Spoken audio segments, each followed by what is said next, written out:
electrical and plumbing inspections. Basically what we're looking at this time is the quality of the installation and how well everything is routed that we can see down here. So again, you're checking the basics.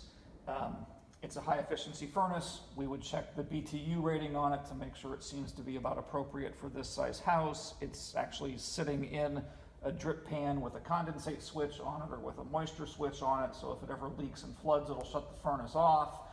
We look at all the venting to see where it goes, and in this case, I think this one is sidewall vented over there. It has a separate intake and a separate exhaust on it, which it's supposed to have.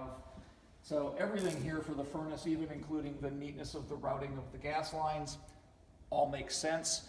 And then probably the biggest thing that we're doing at this point in time is looking at all of the ductwork and making sure that it essentially flows smoothly and neatly to where it's supposed to go. Because every time you put a 90-degree bend in flexible ductwork like this, it's equivalent to anywhere between 5 and 15 feet of straight run.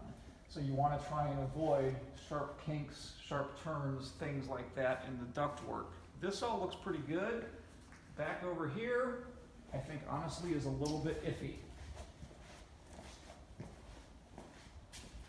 So we kind of go through a little corkscrew spiral to get that duct up where we wanted it to go, and there is certainly a more direct and neater way to run that, especially because it's in a crawl space that's never going to be finished space. So this, as picky as it seems, is probably something we would call out.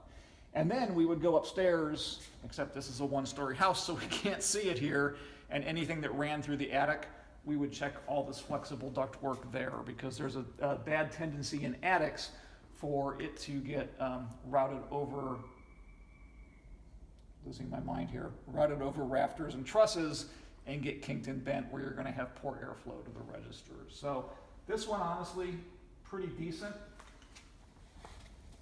Routing makes sense on it, support makes sense on it, but even here you can see that's actually getting a little bit compressed.